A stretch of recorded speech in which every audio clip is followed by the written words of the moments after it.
성품 설교 절제에 대하여 말씀을 드리고자 합니다. 성령의 9가지 열매는 사랑으로 출발을 해서 절제로 마무리되는 것을 우리는 알고 있습니다. 그만큼 사랑의 열매도 중요하고 다른 열매도 중요하지만 절제가 마지막에 있는 걸 보면 절제의 중요성을 우리가 다시 한번 느낄 수가 있습니다. 여러 사람들이 이 절제에 대해서 정의하는 것을 볼 수 있는데요. 제 마음에 와 닿은 절제에 대한 정의를 하나 여러분들에게 소개해 드리고자 합니다.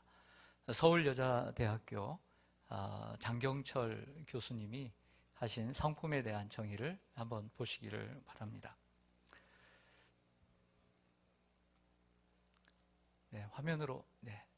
절제는 자신이 할 수 있다고 모든 것을 다 하는 것이 아니라 충분히 더 할 수 있지만 다음을 위해 한 걸음 물러서는 성품입니다. 이렇게 정의를 합니다.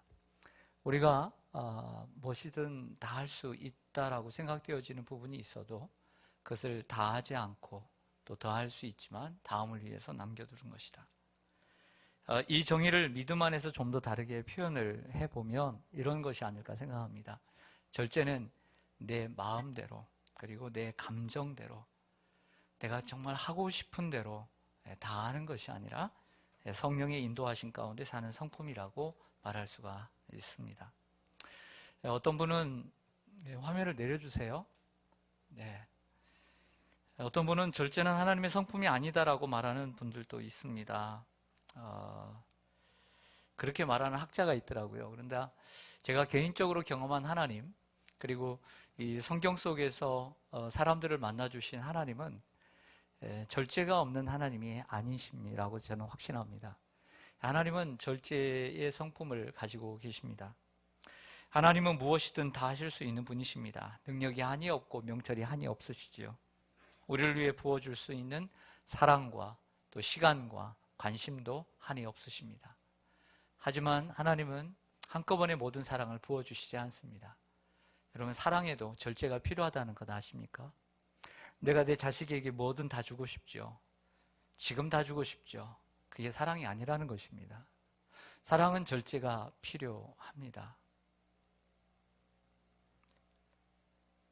하나님은 우리들에게 사랑도 또 시간도 관심도 주실 수 있지만 하나님은 절제하십니다. 무조건 가치 없는 사랑을 주시는 것이 아니라 우리가 그 하나님의 사랑의 필요성을 느낄 때 또 그 시간이 될 때까지 기다리십니다. 우리가 잘못하고 또 실수하고 죄를 범했을 때도 하나님은 즉각 심판하실 수 있지만 심판하지 아니하시고 우리가 하나님 앞에 회개하고 그리고 미소 지으면서 하나님 앞에 떳떳하게 설 수 있도록 하나님은 절제해 주시는 성품을 가지고 계십니다. 우리 주 예수님, 하나님을 대신해서 이 땅에 우리와 함께 하시기 오신 우리 예수님의 사역을 보면 그 속에서 절제의 사역이 있음을 알 수 있습니다. 예수님께서 공생애를 시작하실 때 마귀에게 시험을 받으시죠. 40일을 금식하시고 인성을 가지신 예수님도 우리처럼 똑같이 안 먹으면 배고프고 힘들고 고단하셨을 것입니다. 근데 사단이 분명히 시험하러 왔거든요. 시험하러. 그 3가지 시험을 하는데 돌을 떡덩이로 만드는 시험을 하고 그리고 성전 꼭대기에서 뛰어내리라는 시험을 합니다. 그리고 천하만국을 다 보이면서 나에게 절을 하면 이 모든 것을 주겠다라고 하는 시험이죠. 이 시험은 물질의 시험, 그리고 우리의 욕망과 명예에 대한 시험, 탐욕에 대한 시험을 얘기합니다. 우리 예수님은 모든 것을 다 하실 수 있는 분이십니다. 정말 그 앞에 나타나서 정말 마음을 지금 상하게 하는 이 마귀 앞에서 이 돌 하나 떡을 못 만들겠습니까? 보석을 못 만들겠습니까? 그러나 참으십니다. 예수님은 모든 것을 할 수 있었지만 충분히 더 할 수 있었지만 무모하게 힘을 낭비하지 않고 철저하게 자신을 다스려 하나님 말씀 앞에 자신을 복종시켜 갑니다. 요한복음 6장에 보면 그 오병이의 사건이 있습니다. 군중들이 많이 모였는데 점심때가 지나고 저녁때가 되는데 예수님께서 그들을 보내시기에는 너무너무 마음이 무거우셨습니다. 그래서 먹을 것이 있나 했더니 한 소년이 보리떡 5개와 물고기 2마리를 가지고 와서 그것 가지고 하나님 앞에 감사기도를 했더니 나눠줄 때마다 끊이지 않는 떡과 보리떡과 물고기가 나왔던 것이죠. 그래서 5,000명이나 먹이고도 12강주리가 남았는데 이 사람들이 예수님을 떠나지 않는 거예요. 그리고 더 많은 기적을 요구하는 겁니다. 예수님은 더 많은 기적을 베푸실 수 있는 분이시죠. 만약 여느 사람들처럼 인기에 목마르고 유명세에 목마르고 그리고 그들에게 정말 칭송받기를 원하셨다면 기적을 행하고도 남음이 있었을 것입니다. 하지만 예수님은 기적을 행하지 않습니다. 예수님의 목적은 그들에게 인기를 얻고 유명세를 타기 위한 것이 아니기 때문입니다. 그리고 그들이 진정으로 이 기적을 보고 떡에 목말라 사는 것을 예수님이 원하지 않았던 거죠. 예수님께서 진정 원했던 것은 이 기적은 하나의 수단에 불과하신 것이지 그 기적을 보거나 떡을 보고 그 물고기를 보기를 원하시지 않았던 거죠. 뭘 보기를 원하셨을까요? 예수님 자신을 보기를 원하셨던 거죠. 예수님이 누군가를 나타내야 되는데 그 예수님은 보지 않고 바라보지 않고 엉뚱한 것만을 바라보니까 더 기적을 행할 필요가 없었던 것입니다. 우리 주님은 우리의 삶 속에서 주님을 바라보게 하십니다. 그리고 하나님은 우리의 삶 속에서 내가 원하는 것도 있지만 하나님은 때때로 주시지 않습니다. 그 이유는 우리가 그것을 너무 바라보게 되기 때문이죠. 그래서 하나님은 어떻게든지 우리가 주님을 바라볼 수 있도록 하나님을 바라볼 수 있도록 우리의 삶을 섭리해 가십니다. 마태복음 26장 예수님의 마지막 공생의 사역 가운데도 절제를 만날 수가 있는데요. 마태복음 26장에 보면 예수님께서 제자들과 마지막 식사를 하시고 3명의 제자들을 선별을 해서 겟세마네 동산에 가서 기도를 하십니다.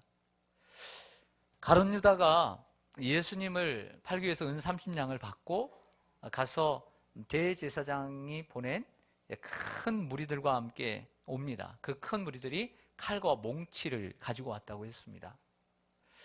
가룟 유다가 신호에 따라 입을 맞추자 그 어두운 가운데서도 예수님인 줄 알고 그 중에 힘센 사람이 예수님의 팔을 꽉 잡습니다. 붙잡죠. 아마 베드로였던 것 같은데 그 중에 한 명인 3명 중에 한 명인 누군가가 제자가 그들이 가지고 있는 칼을 뽑아서 쳤는데 치고 싶어서 쳤는지 모르지만 귀 한쪽이 잘려져 나갑니다. 그때 예수님께서 하신 말씀 우리는 기억합니다. 예수께서 이르시되 내 칼을 도로 칼집에 꽂으라. 칼을 가지는 자는 다 칼로 망하느니라. 너는 내가 내 아버지께 구하여 지금 12군단 더 되는 천사를 보내시게 할 수 없는 줄로 아느냐. 내가 만일 그렇게 하면 이런 일이 있으리라 한 성경이 어떻게 이루어지겠느냐라는 말씀하셨죠. 요즘 사단이 군대가 많이 정비되고 있습니다. 그래서 어느 사단들이 좀 없어지는 뉴스들을 보게 되는데 한 사단은 10,000명에서 12,000명입니다. 한 군단은 3개 사단에서 5개 사단을 이루게 되지요. 그러나 이 상황에서의 군단은 로마의 군단을 얘기합니다. 당시에 한 군단은 6,000명에서 7,000명이었습니다. 그러니까 12군단 더 되는 천사들을 내가 부를지 모르느냐라는 말씀할 때 6,000 혹은 7,000 이상의 천사들을 얘기할 수 있습니다. 7만 명. 그런데 예수님은 십자가를 주시기에 우리 죄를 담당하시기 위해서 그 12군단의 천사를 포기하시죠.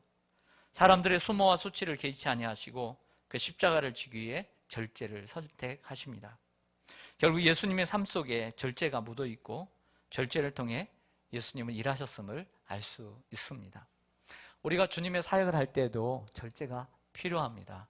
하나님의 능력만, 성령의 은사만 필요한 것이 아니라 절제가 필요함을 알 수 있지요. 그래서 사도 바울이 디모데 후서 1장 6절과 7절에서 이렇게 얘기를 합니다. 한번 보시죠, 화면을. 그러므로 내가 나의 안수함으로 내 속에 있는 하나님의 은사를 다시 부를 듯하게 하기 위하여 너로 생각하게 하노니. 사도 바울이 마지막 주 60년 중반에 마지막 편지를 쓰면서 에베소에서 목회하고 있었던 이 디모데가 참 목회가 힘들었습니다. 아픔이 있었고요. 그래서 사역지를 옮기고 싶었고, 그럴 때 사도 바울은 본문을 제대로 보면 계속 거기에 남아있기를 권면합니다. 그에게 선배로서 충고를 하죠. 그래서 다시 한번 네가 목사 안수를 받았을 때에 성령의 능력이 다시 너에게 나타나 너의 마음속에 성령이 불듯 일어나서 더욱더 크게 되기를 원한다. 힘있게 하기를 원합니다. 그 다음에서 이렇게 밑줄 친 부분을 얘기합니다. 하나님이 우리에게 주신 것은 두려워하는 마음이 아니다. 목회를 하면서 너무 두려워하는 마음 갖지 말아라. 그러면서 우리에게 필요한 것은 오직 능력이 필요하다. 하지만 성령의 능력만 필요한 것이 아니라 동시에 사랑이 필요하고 절제하는 마음이 필요한 것이다. 이렇게 얘기를 합니다. 즉 균형이 필요하다고 하는 것이죠. 그래서 제가 절제를 생각할 때 제가 이제 운전을 하는데 운전을 할 때에 우리가 기본적으로 핸들을 잡고 그 다음에 엑셀과 브레이크라는 게 있습니다. 요즘은 클러치가 없으니까 자동 변속기니까요. 근데 엑셀이라고 하는 것은 계속 밟으면 그 차의 성능에 따라서 180km, 200km, 좋은 차는 250km도 나갈 수 있을 것입니다. 그런데 우리가 인생을 살아가면서 계속 내가 능력이 있다고 엑셀만 밟아대면 뭔 문제가 생기냐면 사고가 납니다. 건물도 치고 사람도 치고 나도 다치게 되는 거죠. 그래서 우리의 삶에 필요한 것은 브레이크입니다. 곳곳에서 주시하고 내가 필요할 때마다 방어 운전을 하면서 언제든지 순식간에 브레이크를 밟을 수 있는 방어 운전을 하면서 브레이크를 밟아주는 거죠. 이게 절제입니다. 여러분들의 인생도 어찌 그러지 않겠습니까? 목회만 그러겠습니까? 우리가 하나님의 사역을 하면서 그리고 더 험난한 세상을 살아가는 여러분들에게 어찌 엑셀만 필요하겠습니까? 때때로 지혜롭게 살짝 밟아줄 수 있고 세게 밟아줄 수도 있는 브레이크가 저는 절제라고 생각을 합니다. 그러한 절제가 있을 때 다치지 않고 우리의 삶의 종착지까지 갈 수 있지 않겠습니까? 하나님의 대표적인 성품 가운데 하나가 절제입니다. 우리를 향한 명철과 그리고 능력이 한이 없고 우리를 향한 사랑도 끝이 없지만 계속해서 절제하며 사랑을 표현해 주시고 그리고 절제하며 우리를 기다려 주시죠. 예수님의 사역을 그 초기부터 말기까지 그냥 한번 훑어봐도 예수님의 사역 속에 얼마나 절제가 묻어나 있는지를 우리는 금세 알 수 있습니다. 성도들 그리스도인의 대표인 사도 바울의 절제의 여러 구절 가운데 오늘 선택한 본문은 고린도 전서 9장이었습니다. 사도 바울은 인생을 하나의 경주로 비유합니다. 여러분 올림픽이 있는데요. 고대 올림픽의 시작은 그리스입니다. 그리스에서 시작되었는데 매년마다 연례 행사대로 그 올림픽이 그 경기가 진행되었는데 그 대표적인 경기 가운데 하나가 경주였지요. 그래서 고린도전서 9장 25절을 한번 보실까요? 이기기를 다투는 자마다 모든 일에 절제하나니. 이기기를 다투는 일은 모든 일에 뭐 해야 된다고요? 절제해야 된다. 근데 모든 일에 절제해야 된다. 근데 그들은 앞에 24절에 경주를 얘기했잖아요. 달리는 사람들은 썩을 승리자의 관을 얻고자 절제하지만 우리는 즉 그리스도인들은 썩지 아니할 것을 얻고자 절제해야 한다. 이런 말씀을 하고 있는 거죠. 이런 비유입니다. 운동 경기에 참여하는 자들은 상을 얻기 위해서 절제하지만 즉 썩을 상이지만 우리는 썩지 아니할 영원한 상을 받기 위해서 절제해야 된다라는 기막힌 비유입니다. 사도 바울은 이처럼 그리스도인의 인생을 경주에 비유합니다. 그래서 사도 바울이 그 유명한 디모데후서 4장 7절 이하에 보면 내가 선한 싸움을 싸우고 달려갈 길을 마치고 믿음을 지켰으니 이제 후로는 나를 위하여 의의 멸관이 예비되었으므로 주 곧 의로우신 재판장이 그날에 내게 주실 것이며 주의 나타나심을 사모하는 모든 자에게 도니라 라는 말씀을 합니다. 장례식에서 제가 꼭 빠지지 않고 하고 싶은 설교의 본문이기도 한데요. 오늘 이 절제와 관련해서 오늘 이 말씀을 사도 바울의 삶을 한 30여 년 동안 주님을 만나고 30여 년 동안 정말 살아온 그의 인생을 우리는 누구보다 그 흔적을 이 성경 속에서 만날 수 있는데, 자신의 믿음을 지키기 위해서, 그리고 아시아와 유럽과 땅끝까지 복음을 전파하면서 그 많은 숱한 어려움과 반대와 핍박 속에서도 정말 선한 싸움을 싸우고 달려갈 길을 다 마치기 위해서 얼마나 노력하고, 얼마나 절제하고, 얼마나 참으며, 얼마나 그 고통 속에서 주님을 바라보며 그 마지막 순간까지 달려왔는가를 생각해 볼 때, 오늘 그의 고백은 참으로 애절하고 그리고 애틋한 구절이 아닐 수가 없습니다. 그러한 절제가 있었기에 이러한 마지막 순교의 현장까지 올 수 있지 않았겠습니까? 사도 바울은 자신이 하나님께 쓰임받기 위해 자신의 몸을 쳐 복종시키는 것을 오늘 27절에 말씀하고 있습니다. 자신의 몸을 쳐 복종시키게 하면 내가 사람들에게 복음을 전한 후에 하나님께 버림이 될까 합니다. 여기에 버림이라는 단어는 내가 하나님과 상관없는 사람이 된다는 버림이 아니라 하나님께 쓰임받다가 쓰임받지 않는 사람이 될까 봐 두렵다라고 하는 것입니다. 여러분, 저도 쓰임받고 있습니다.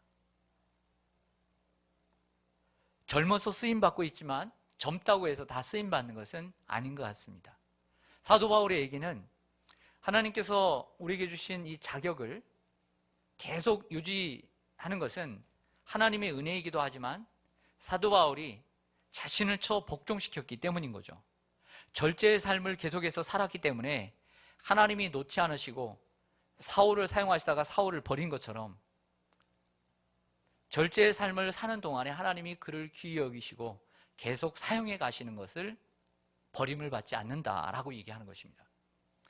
만약에 저와 여러분이 정말 우리 자신을 저 복종시키지 아니한다면 하나님이 계속 쓰시겠습니까? 놓아버리시죠. 이게 버림이라는 것입니다. 사도 바울은 하나님께 계속 쓰임받기 위해서 절제의 삶을 살았던 것입니다. 사도 바울은 절제할 수 있는 분명한 인생의 목표와 동기부여가 있었습니다. 다이어트를 하더라도 분명한 목표와 목적과 그리고 동기부여가 되지 않으면 다이어트 힘든 것입니다. 공부도 그렇습니다. 수능을 준비합니다. 코로나가 있어도 학교를 못 가도 정말 목표가 있는 학생은 이 상황 가운데서 열심히 공부를 할 수밖에 없죠. 정말 같은 또래의 친구들은 얼마나 이 상황 가운데서도 코로나 상황 여행도 가고 포차에도 가고 막 그럴 것입니다. 그러나 가지 않고 그 자리를 지키면서 열심히 책을 파고드는 이유는 목표가 있기 때문이죠. 절제하는 것이죠. 경기를 하는 사람도, 올림픽을 준비하는 사람도 올림픽이 1년 내년에 열릴지 모르겠지만 정말 그 메달을 위해서 절제하지 않겠습니까? 이처럼 목표가 불분명하고 동기부여가 되지 않는다면 타협하게 되고 그리고 무절제한 삶을 살게 될 것입니다. 그러므로 우리는 절제를 위해서는 뭐가 필요하냐면 사도 바울처럼 분명한 하나님께서 주신 목표와 그리고 동기부여가 필요한 줄로 믿습니다. 한번 묻겠습니다. 우리 자신들에게 한번 물어보죠. 나는 삶을 살아가면서 사도 바울에게 있었던 이러한 하나님께서 주신 분명한 삶의 목표와 그리고 그 분명한 꿈과 비전과 함께 나는 동기부여가 되고 있는가? 나 자신을 더 복종시키며 절제의 삶을 살아갈 수 있는 동기부여가 나에게 있는가? 그리고 그 꿈과 비전이 있는가? 우리 자신에게 한번 물어보기를 원합니다. 사도 바울은 주님 앞에 설 때에 받을 면류관을 바라보며 절제함을 알 수 있습니다. 사도 바울은 당연한 것이지만 사도 바울은 우리가 살아가는 이 땅에서의 삶이 전부라고 생각지 않았던 것 같습니다. 당연히 그렇겠죠. 사도 바울은 이 세상의 삶을 전부로 생각지 않고 사후에 주님 앞에 서게 될 날을 바라보았습니다. 그리고 주님 앞에서 살아가게 될 하나님의 나라를 바라보며 이 세상에서의 절제의 삶을 살았던 것이죠. 그 날들을 위해 경건의 연습을 다하고 절제의 삶을 살았음을 알 수 있습니다. 그래서 주님 앞에서 서는 날 정말 잘했다, 정말 잘했다 칭찬받을 그런 노력을 했던 것이죠. 우리 그리스도인들도 이처럼 하나님 앞에서 사도 바울처럼 이러한 삶의 태도와 그리고 목표를 가지고 살아야 될 줄로 믿습니다. 하나님 앞에 계속 쓰임 받으려면 절제의 삶을 살아야 합니다. 그리고 주님 앞에 바로 설 때 정말 칭찬받을 수 있다면, 내가 이 세상의 삶이 다 아니라 사후에 하나님 나라에 들어가서 주님과 함께 살게 될 때에, 만나게 될 때에 정말 칭찬을 받을 이런 준비와 자세, 그리고 소망이 있다면 우리가 절제하는 삶을 살아야 될 줄로 믿습니다. 장경철 교수님이 정의한 것처럼 절제는 자신이 할 수 있는 모든 것을 다 하는 것이 아니라 더 할 수 있지만 다음을 위해 한 걸음 물러서는 성품이라고 했습니다. 내 마음대로, 내 감정대로, 내가 하고 싶은 대로 살지 않고 성령의 인도하신 가운데 사는 성품이 절제입니다. 결국 절제는 자기를 다스려야 열매를 맺을 수가 있습니다. 자기를 다스리는 이 절제, 그래서 절제의 풀이 되는 단어가 있습니다. 셀프 컨트롤이라고 하는 단어입니다. 즉 자신을 조절할 수 있는 능력이 있느냐라고 하는 거죠. 자신을 조절할 수 있는 능력이 있느냐, 이 사람이 절제가 되는 거죠. 절제를 할 수 있는 거죠. 대표적인 구약성경 잠언 16장 32절 말씀을 한번 화면을 통해서 같이 한번 읽겠습니다. 시작. 노하기를 더디하는 자는 용사보다 낫고 자기의 마음을 다스리는 자는 성을 빼앗는 자보다 나으니라. 한 문단이지만 똑같은 것을 되풀이합니다. 노하기를 더디하는 자는 자기의 마음을 다스리는 자와 동격입니다. 그는 용사보다 나은 것이고 성을 빼앗는 자보다 낫다라는 표현을 반복하고 있죠. 자, 이제는 설교에 이제 막바지 이르면서 그래도 적용을 할 필요가 있겠다 해서 삶의 적용을 구체적으로 몇 가지 나눠보고자 합니다. 그러면 절제는 어떻게 우리의 삶에 나타나는가? 첫째는 절제를 이루기 위해서는 내 마음과 그리고 내 생각을 다스려야 합니다. 잠언 4장 23절에 보면 무릇 지킬 만한 것 중에 더욱 내 마음을 지키라. 생명의 근원이 이에서 남이니라고 했습니다. 세상에 지킬 만한 것들이 많은데 그 중에서 마음을 지키는 것이 그만큼 중요하다는 거죠. 그러나 그 다음 구절이 중요합니다. 왜냐하면 생명의 근원, 참된 행복이 여기에서 나오기 때문이다. 이렇게 말씀하고 있기 때문입니다. 잠언 25장 28절에 보면 자기의 마음을 제어하지 아니하는 자는 성읍이 무너지고 성벽이 없는 것과 같으니라. 그러니까 앞에 있는 말씀을 반대로 얘기하는 거죠. 마음을 제어하지, 셀프 컨트롤하지 못하는 자는 성읍이 무너지고 성벽이 무너지는 것과 같아. 즉 결국에는 우리의 삶의 테두리가 무너지는 것입니다. 마음을 지키지 못하면 내 생명을 잃고 행복을 잃을 뿐만 아니라 내 소중한 가정을 잃고 가족을 잃고 삶의 테두리를 잃어버리고 사랑하는 이들을 잃을 수가 있습니다. 이러한 마음은 생각에 영향을 받습니다. 마음은 생각, 신념의 덩어리입니다. 우리의 생각들이 모여 신념이 되고 마음이 되는 것입니다. 사탄이 가룟 유다의 마음속에 예수님의 생각을 예수님을 팔려는 생각을 넣었습니다. 가룟 유다는 그 생각을 받아들일 권한도 있고 거부할 권한도 있었습니다. 결정은 사람이 하는 것입니다.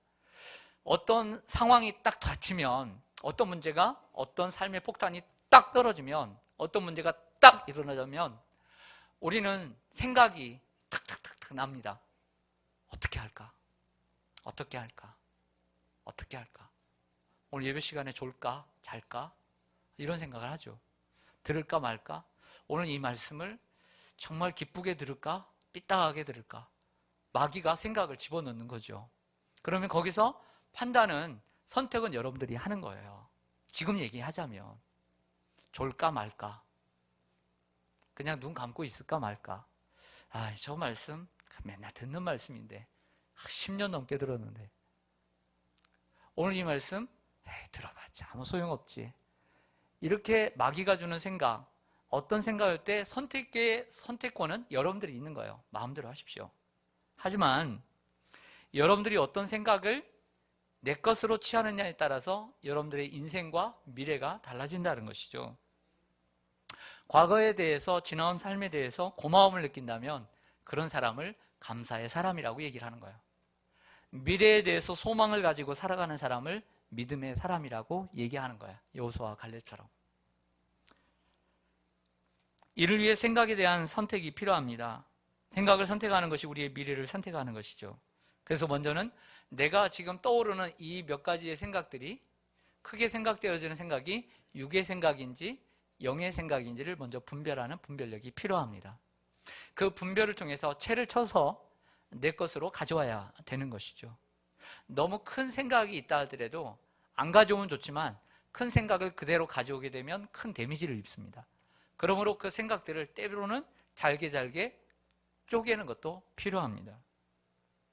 로마서 8장 6절에 육신의 생각은 사망이요 영의 생각은 생명과 평안이다. 생각이 얼마나 중요한지 모릅니다. 육신의 생각은 하나님과 원수가 되게 하는 것이고 영의 생각은 하나님을 기쁘시게 하는 것이라고 계속 얘기합니다. 우리가 남을 미워하는 마음이 생겼을 때도 성령의 지배를 받아야 할 줄로 믿습니다. 계속 육의 생각을 지배를 받으면 안 되겠죠. 물질의 욕심에 끌려 살아가는 마음도 성령의 지배를 받아야 합니다. 욕망과 탐욕에 중독에 끌려 살아가는 마음도 성령의 지배를 받을 때 성령의 열매를 맺을 수 있습니다. 하나님께서 원하시는 것은 욕심을 없애는 것이 아닙니다. 성경은 욕심을 욕망을 없애라 하지 않습니다. 우리 안에 마음속에 있는 욕심을 다스리라고 말하는 거예요. 다스리라고. 이게 절제입니다. 인간의 행복은 채움에 있지 않고 다스림에 있는 줄로 믿습니다. 다 채운다고 행복이 오는 것이 아니죠. 그래서 우리가 실제적으로 우리의 삶 속에서 적용할 수 있는 것, 우리의 마음과 생각을 계속해서 다스려가는 것이 필요합니다. 이게 절제예요. 두 번째는 말과 행동을 다스려가는 절제가 필요합니다. 저는 살아가면서 자주 생각합니다. 내가 너무 말이 많다고 생각되어질 때 내가 말을 좀 줄여야 되겠다라는 생각을 합니다. 말할 수 있는 환경을 아예 줄이려고 하고 그리고 안 하려는 노력도 하기도 합니다. 부모라는 입지, 또 나이, 또 생활력 그런 것 때문에 부모라는 이유 때문에 가정에서 말을 많이 할 수가 있습니다. 또 바깥에서는 사람들에게 함부로 하지 못하지만 가장 가깝고 가장 잘 알기 때문에 집에만 들어오면 말을 함부로 하는 경우들이 참 많은 게 우리의 현실입니다. 우리의 자녀들에게 많은 말을 건넬 수 있습니다. 그 많은 말 때문에 자녀를 지치게 하기도 하고 마음을 상하게 하기도 할 수 있습니다. 가르치는 사람은 교사라는 이유 때문에 학생들에게 무례한 말을 건네는 유혹에 빠지기도 합니다. 목사는 목사라는 이유 때문에 또 성도들에게 마음에 상처를 주는 말을 건네는 유혹에 빠지기도 합니다.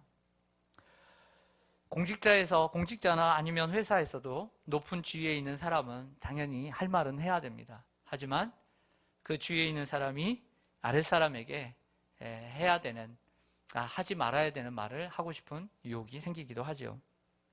어떤 공동체든 선배나 연장자는 경험이 많다는 이유로 아랫사람에게 많은 말을 건네고 싶은 유혹을 받기도 합니다. 절제란 한마디로 충분한데 두 마디, 세 마디 하는 것입니다. 세 마디 하는 것을 하지 않는 것이 절제죠. 한 번 하면 충분한데 두 번, 세 번 하지 않는 것이 절제입니다. 하지 말아야 할 말을 하지 않는 것이 절제입니다. 마음이 상한 상태에서 옛날에는 했는데 마음의 상한 상태에서 옛날에는 했는데 결과를 아니까 참고 하지 않는 것, 이게 절제의 열매를 맺어가는 것입니다.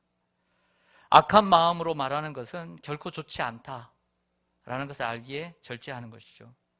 상대방에게 유익이 되지 않는 말을 줄여가고 안 하는 것이 절제입니다. 그러나 어찌 우리가 말을 안 하고 살 수 있겠습니까? 입을 주신 것은 말을 하라고 하신 것인데. 말을 자주 할 수밖에 없는 사람도 할 말은 많습니다. 대화는 서로 상호 보완적이기 때문입니다. 대화는 상대적이기 때문이죠. 상대방이 내 말을 잘 들어주고 잘 따라주고 잘 이행해주고 잘 수행해준다면 더 이상 두말할 필요가 뭐 있겠습니까? 어제 직장에서 이 말을 했을 때 사원들이 그 말을 잘 들어주면 내일 할 필요가, 다음 달에 할 필요가 뭐 있겠습니까? 하지 않으니까, 행동으로 옮기지 않으니까 하는 것입니다. 집에서 자녀들에게 정말 이건 안 되겠다 싶어서 얘기를 했습니다. 근데 옮기지 않으니까, 행동으로 옮기지 않으니까 또 하는 것입니다. 우리는 상대방에게 말을 줄이는 것도 필요하지만 상대방이 나로 인해서 자꾸 말하도록 하는 것, 저 사람이 마음이 상하도록 하는 것, 저 사람이 계속 말을 저렇게 절제하지 못하게 하는 것도 잘못이기 때문에 나로 인해서 다른 사람이 너무 많은 말을 하지 않도록 하는 것도 귀한 지혜의 은사인 것입니다. 하지만 그렇다고 하더라도 자주 말하는 것은 서로에게 유익하지 않습니다. 아무리 좋은 말도 자주 하면 해가 될 수 있습니다. 좋은 것도 자주 말하면 자랑이라고 얘기합니다. 자식도 자주 얘기하면 자랑이 되는 것이죠. 아는 것을 자주 얘기하면 자랑이 됩니다. 그래서 베드로후서에 보면 8가지 덕목을 쭉 얘기하는데 그 8가지 덕목을 보면 믿음의 덕의 지식을, 지식의 절제를, 절제의 인내를, 인내의 형제우애를 이렇게 얘기합니다. 근데 지식의 절제를 얘기합니다. 아무리 지식이 많아도 지식을 자주 표현하면 덕스럽지가 못합니다. 그래서 지식도 절제가 필요하고 많이 배운 것도 절제가 필요해요. 그리고 그 절제는 꾸준히 계속되는 인내가 필요하다라고 얘기합니다. 마지막으로 분노를 다스려야 합니다. 좀 화면을 좀 보실까요? 잠언서는 말에 대한 말이 많은데요. 분노에 대한 말씀들 몇 군데만 살펴보았습니다. 잠언 16장 31절을 보면 노하기를 더디하는 자는 용사보다 낫고 자기의 마음을 다스리는 자는 성을 빼앗는 자보다 나으니라고 했습니다. 잠언 14장 29절에 보면 노하기를 더디하는 자는 똑같죠. 크게 명철할지라도 마음이 조급한 자는 어리석음을 나타낸다고 했습니다. 잠언 19장 11절에 보면 노하기를 더디하는 것이 사람의 슬기요 허물을 용서하는 것이 자기의 영광이다 라고 했습니다. 성경은 분노하지 말라고 얘기하지 않습니다. 분노를 다스리라고 얘기를 하죠. 그래서 해가 지도록 분노를 품지 말라고 했던 것입니다. 이 말은 분노를 다스릴 줄 알아야 한다는 것입니다. 분노도 하나님이 주신 좋은 감정 중에 하나거든요. 사람이 분노할 줄 모르면 사람이 아니죠. 우리의 행복을 위해 다스려야 할 것 가운데 분노가 있습니다. 마음에서 일어나는 이 분노를 잘못 다스리면 극적인 생각, 극적인 행동, 극적인 언어를 취하게 됩니다. 이 분노를 잘 다스리지 못하면 극적으로 가기 때문에 결국에 그 생각과 언어와 행동으로 인해 자신뿐만 아니라 자신과 관계된 가족과 공동체에 피해를 입습니다. 그리고 평생 잊지 못하는 상처를 그리고 오점을 남기게 되죠. 그러나 분노를 잘 다스리면 행복을 지켜갈 수 있습니다. 사랑하는 성도 여러분, 성령의 열매는 사랑으로 시작해 절제로 마무리되었습니다. 절제는 자신이 할 수 있다고 모든 것을 다 하는 것이 아니라 힘을 아끼는 것입니다. 말을 아끼는 것이며 그리고 분노를 더디하는 것입니다. 절제는 마음과 생각을 지키고 언어와 행동을 지키고 분노를 다스리는 것입니다. 화평을 추구하고 감사하는 사람이 되는 것입니다. 내가 내 마음대로 사는 것이 아니라 성령의 다스림과 인도하심 가운데 주님과 동행하며 살아가는 것이 절제인 줄로 믿습니다. 절제의 열매를 맺으며 살아가는 성령의 사람들이 되시기를 간절히 소망합니다. 아멘. 기도하겠습니다.